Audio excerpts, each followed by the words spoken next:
Erivaldo Barbosa conversou com os integrantes da oposição, Erivaldo, que justificaram a postura mais ofensiva. E avisam, Joelson, as críticas vão continuar. Vamos acompanhar. O líder do Progressistas na Assembleia Legislativa acompanhou a caravana da oposição no final de semana. Bessá vê avanços do bloco oposicionista no interior do estado. Andando pela região de São João do Piauí, Simplício Mendes. E, historicamente, são regiões onde a simpatia pelo PT, pelo Wellington Dias, é enorme, no passado. Hoje a gente tem percebido um movimento, a vontade, o desejo popular para essa mudança. Então, assim, nós temos sido muito bem recebidos e estamos muito motivados. Eu acho que em 2022, se mantivermos essa pisada, com certeza a gente vai atender o clamor popular de renovar o estado do Piauí. Já o presidente estadual do Progressistas, que também é deputado aqui na Assembleia, foi mais forte na crise ao governo e desenhou o cenário da disputa pelo poder neste momento da pré-campanha. O governador passou 16 anos fazendo de tudo para que não houvesse oposição no estado. E ele e o atual secretário de Fazenda, que está largando seus afazeres durante a semana para sair no interior do estado, usando a máquina pública, usando o cerimonial do Palácio Karnak, usando os carros da secretaria para que possa ficar autorizando obras que a gente sabe que não vai existir, autorizações de orçamento, autorizações de projeto, não estão acostumados com críticas da oposição. Júlio Arcoverde também confirma a tendência para o prefeito de Floriano, Joel Rodrigues, ser candidato ao Senado na chapa de oposição. O prefeito Floriano é uma grande opção para o Senado. Nós, pela primeira vez, vamos mostrar a representação dos prefeitos municipais numa chapa majoritária. E eu acredito que o Joel hoje retrate esta mudança que o Piauí quer. Essa mudança que vindo uma chapa majoritária, um candidato majoritário vindo das bases das prefeituras, do municipalismo estadual.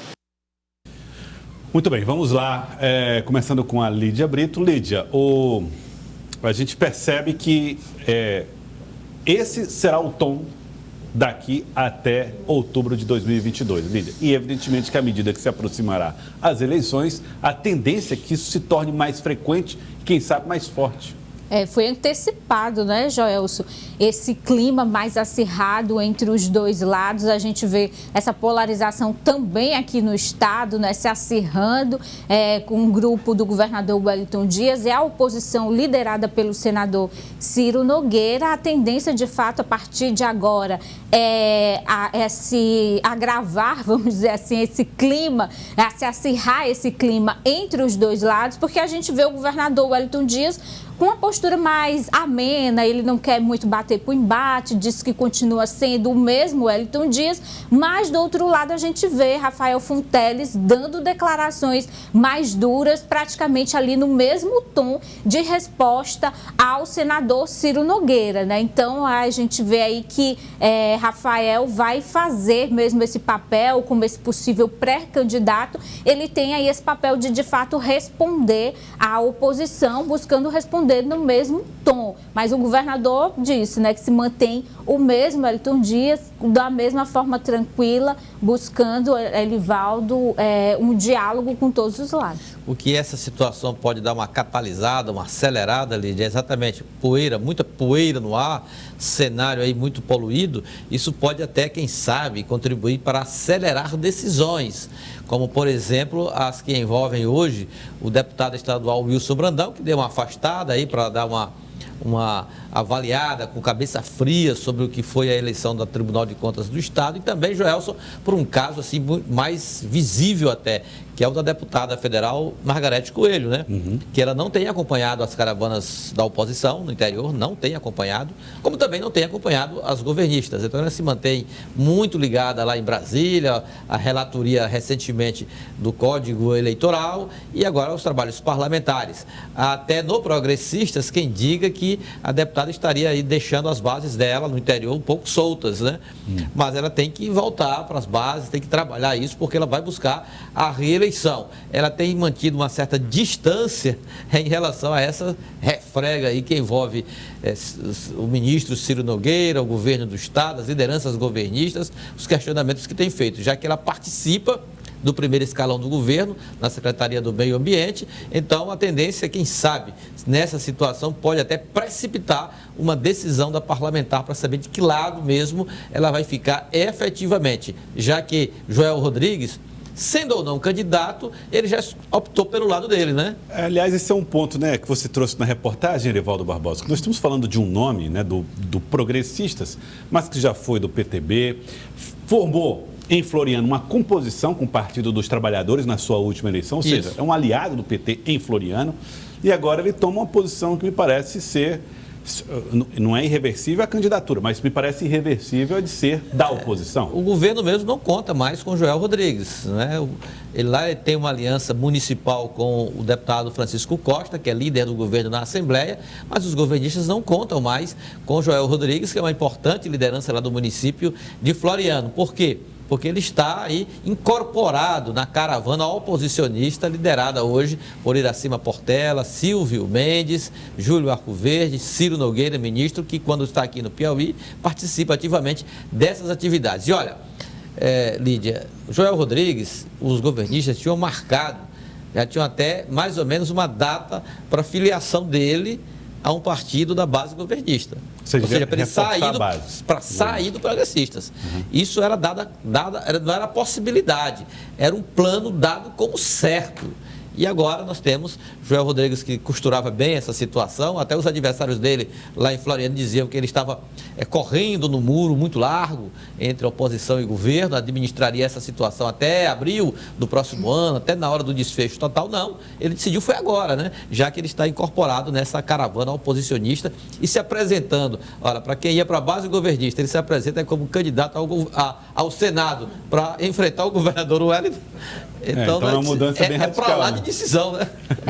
Da mesma forma que a base governista também tinha um plano já com partido para Margarete Coelho, Elivaldo. Ela não se definiu até agora. Esse plano esfriou um pouco, né? Que era a filiação ao PL, o PL que ainda está montando a sua estratégia dessa chapa proporcional para disputar cadeiras na Câmara Federal, não descarta ainda o nome de Margarete, mas a gente vai vendo os acontecimentos vão levando aos poucos essas lideranças a se definirem. A gente viu que depois de toda aquela confusão envolvendo a disputa pela vaga de conselheiro, foi a vez de Hélio Isaías ter que assumir a sua posição, né? Ele foi praticamente aí levado a ter que assumir uma posição e agora fica claro que Hélio Isaías ele está mais próximo do governador Wellington Dias do que de fato da oposição. E aí que eu pergunto para vocês, à medida que cresce o tom do líder da situação Wellington Dias e cresce o tom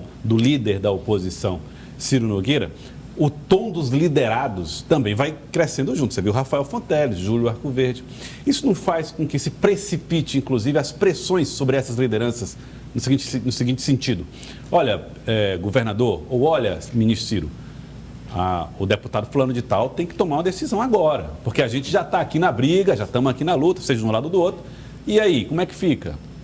Tratamento diferente. Vamos saber se vamos ou não vamos contar com esse parlamentar. Isso acontece, Lídia? Sim, Joel, eu só até conversava com uma liderança do PT, um deputado do PT na semana passada, e o deputado falava dessa conversa que o governador Wellington Dias vai ter a partir de outubro. O próprio governador disse que vai chamar os partidos para conversar, e esse deputado do PT avaliava que com isso, essas conversas, definições nos partidos, esses deputados do Progressista, eles vão ter que se definir. Eles vão ficar em uma posição em que eles vão ser obrigados a tomarem naturalmente essa definição. Então, o governador não vai precisar fazer aquela chamada direta, né, para que esses deputados, eles de fato se definam. Mas a situação, a partir do momento que o governador for fechando com os outros partidos, afiliações de outros parlamentares, se eles quiserem ficar na base, eles vão ter que se apresentar para participar dessas conversas. Ele volta. De fato, já que tudo foi precipitado, a pré-campanha agora é pré-campanha, é natural que essas decisões também sejam exigidas por parte daqueles líderes que ainda estão investindo no processo administrativo. Mas parece que o processo administrativo já se misturou de vez com o caldo político envolvendo a sucessão estadual, que dificilmente essas lideranças vão virar o ano nessa dúvida de saber em que ficar, se segue o partido ou se permanece na base governista e procura outra alternativa para seguir nas suas siglas. Há muito que se definir e muito a que muitas decisões são aguardadas aí, se não agora para final dessa semana, mas ao longo do mês de outubro e novembro, com certeza. Outubro é um mês decisivo para vocês? Pelo andar da carruagem, sim, né? Poderia até não ser, mas pelo andar da carruagem, sim. Diante dessa antecipação, Lídia, outubro é um mês decisivo. O governador Wellington diz que vai começar a chamar, né? Tem aí novembro também, porque no final de novembro tem anúncio de João Vicente Claudino. Então, a gente vai ver esse final de ano esquentando muito o clima para 2022, e a tendência é que quando chegar, né, 2022, a partir de janeiro, as definições já estejam praticamente aí acertadas. Até o deputado Júlio Arcoverde chegou a dizer que a oposição gostaria de apresentar essa chapa majoritária já completa, né, e está apresentando o nome de Joel Rodrigues já para o Senado, talvez, né? Então, ainda este ano, a oposição quer ter esse plano de apresentar essa chapa praticamente formada. E do lado do governo, ela já é praticamente prego batido, né? Falta acertar pequenos detalhes.